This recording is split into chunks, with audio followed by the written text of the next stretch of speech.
Hello everyone, welcome to my YouTube channel Sachin classes journey for goal.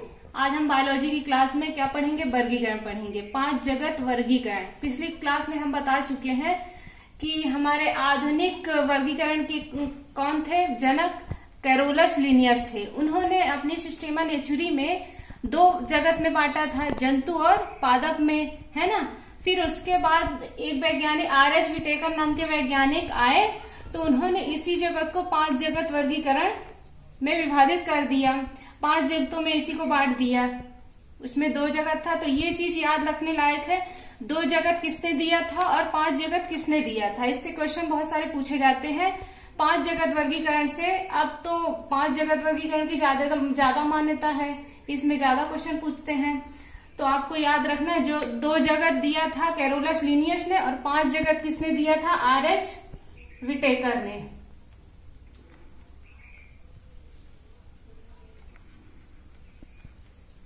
R.H. Whittaker ने कब दिया था? 1969 में, है ना।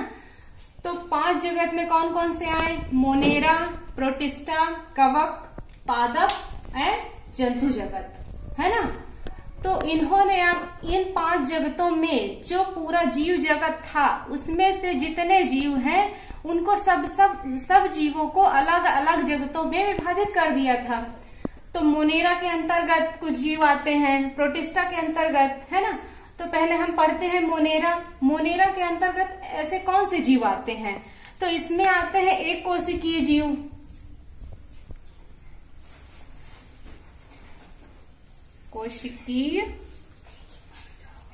एक कोशिकीय ये होते हैं, प्रोकैरियोटिक होते हैं। प्रोकैरियोटिक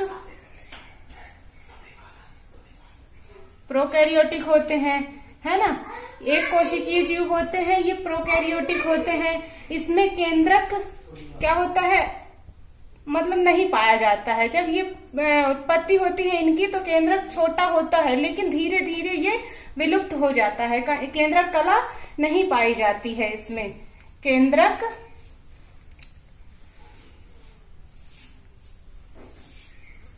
नहीं होता।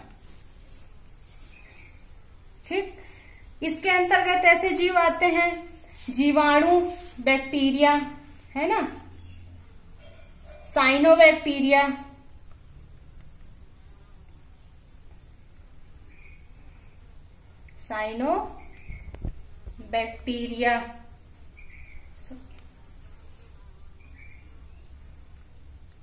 ठीक। और एक तंतुमय जीव होते हैं, है ना। तंतुमय जीवाणु पाए जाते हैं। ये हो गया मोनेरा जगत में। ये एक कोशिकीय होते हैं। इसमें क्वेश्चन पूछ लेता है मोनेरा जगत में ऐसे कौन से जीव होते हैं? कितने एक कोशिकीय होते हैं, बहुकोशिकीय? तो आपको लिखना है एक कोशिकीय जीव होते हैं। पूछ लेता है क्वेश्चन की यूकैरियोटिक है या प्रोकैरियोटिक है ना। मोनेरा जगत के जो जीवाणु हैं वो यूकैरियोटिक है या प्रोकैरियोटिक? तो आपको बताना है प्रोकैरियोटिक होते हैं। इसमें केंद्रक, जब इनका जन्म होता है तब केंद्रक थोड़ा होता है, लेकिन धीरे धीरे ये केंद्रक विलुप्त हो जाता है। जैसे जीवाणु, बैक्टीरिया में केंद्रक धीरे धीरे विलुप्त हो जाता है। अब आते हैं हम प्रोटिस्टा में। प्रोटिस्टा में ये होते हैं हमारे एक कोशिकीय जीव होते हैं। इसमें भी एक कोशिकीय होते हैं, कोशिकीय जीव, है ना, एक कोशिकीय होते हैं। लेकिन ये यूकैरियोटिक होते हैं,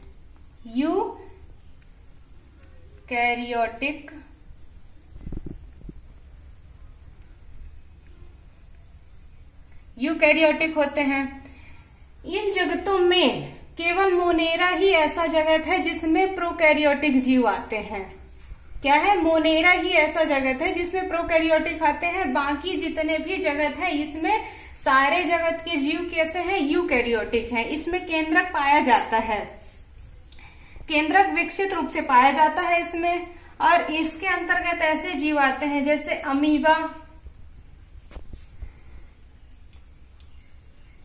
अमीबा हो गया, पैरामीशियम हो गया,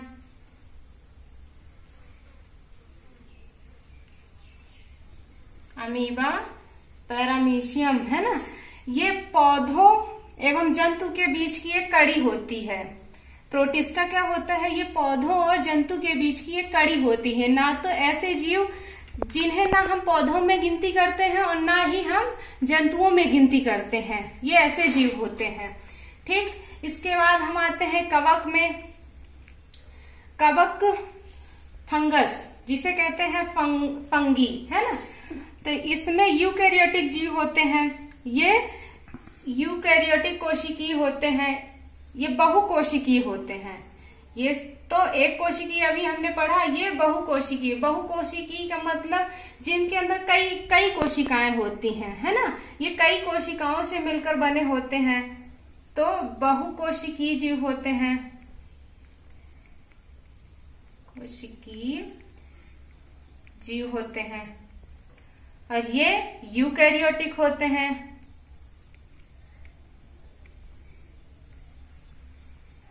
यूकैरियोटिक होते हैं। ये परपोषी होते हैं। ये परपोषी होते हैं, ये दूसरों के द्वारा भोजन ग्रहण करते हैं, है ना। दूसरों पर आश्रित रहते हैं भोजन ग्रहण करने के लिए।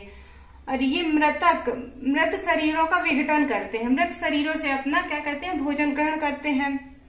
प्रकाश संश्लेषण इनमें नहीं होता है। इसके अंतर्गत ऐसे जीव आते हैं जैसे राइजोपस,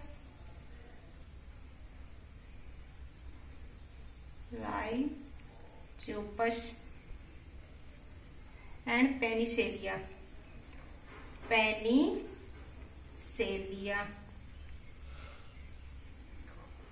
ठीक, ये हम क्या पढ़ लिए, फंगस, है ना। कवक के अंतर्गत ये बहुकोशिकीय जीव होते हैं और यूकैरियोटिक होते हैं। ये मृत शरीरों का विघटन करते हैं। मृत शरीरों का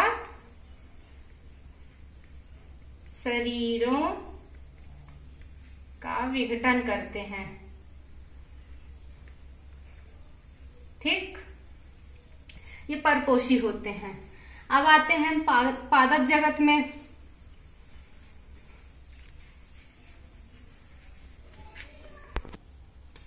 पादप जगत में ये इनके जीव क्या होते हैं, बहुकोशिकीय जीव होते हैं। यूकैरियोटिक प्रकार के बहुकोशिकीय जीव होते हैं। ये भी क्या होते हैं, बहुकोशिकीय एंड यूकैरियोटिक होते हैं।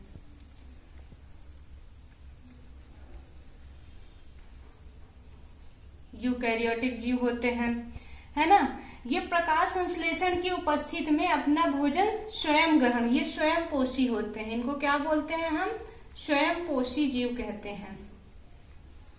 पादप का मतलब तो आप जानते हैं, प्लांट्स पौधे तो हम पढ़ते आ रहे हैं बचपन से ही कि मतलब ये स्वयं पोषी होते हैं। प्रकाश संश्लेषण की उपस्थिति में अपना भोजन स्वयं बनाते हैं।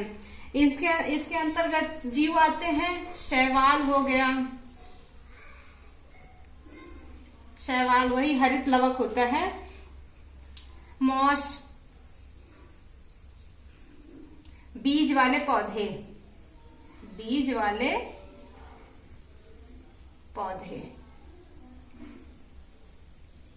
है ना।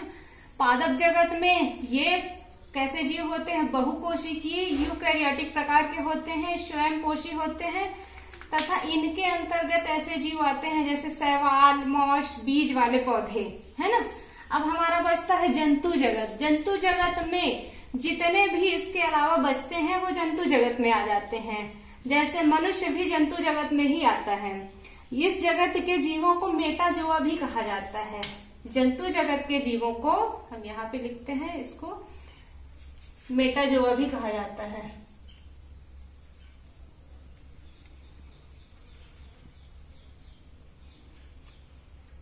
कहते हैं इस जगत के जीवों को हम क्या कहते हैं, मेटाजोआ भी कहते हैं। ये भोजन का अंतर ग्रहण करते हैं, है ना। ये भोजन का अंतर ग्रहण करते हैं, इसलिए इन्हें उपभोक्ता भी कहते हैं। उपभोक्ता भी कहते हैं।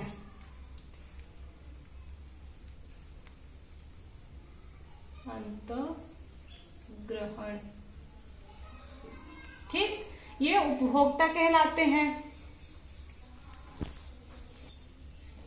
इनमें एक निश्चित प्रकार के अंग पाए जाते हैं, है ना। विचलन के लिए, गमन के लिए इनमें एक निश्चित अंग पाए जाते हैं, जैसे हाथ। अलग अलग कार्य करने के लिए अलग अलग अंग पाए जाते हैं। ये यूकैरियोटिक प्रकार के होते हैं।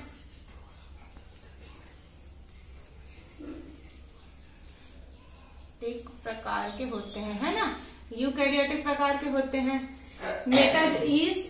इस जगत के अंतर्गत जो जीव आते हैं उनको मेटाजोआ भी कहते हैं। ये अंतर्ग्रहण करते हैं, इसलिए इन्हें उपभोक्ता भी कहते हैं, है ना। ऐसे क्वेश्चन आ जाते हैं कि इन्हें जंतु जगत के जीवों को उपभोक्ता, है ना, उपभोक्ता क्यों कहते हैं, तो अंतर्ग्रहण के कारण ये उपभोक्ता कहलाते हैं।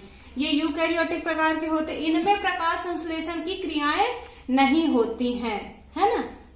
इसके अंतर्गत तो हम बहुत सारे जीवों को लिख सकते हैं। जितने इसके बाद बचते हैं वो सारे जीव के जंतु जगत में आ जाते हैं, जैसे मछली हो गया,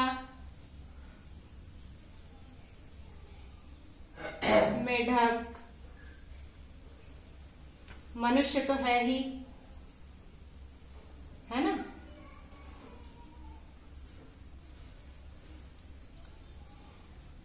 गोल चपटे कृमि हो गए आदि, है ना।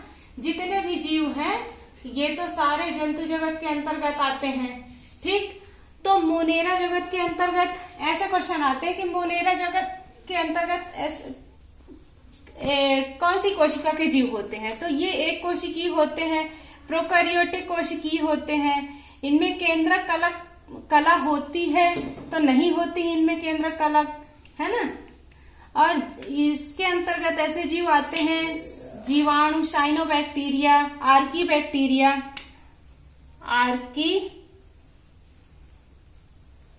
बैक्टीरिया,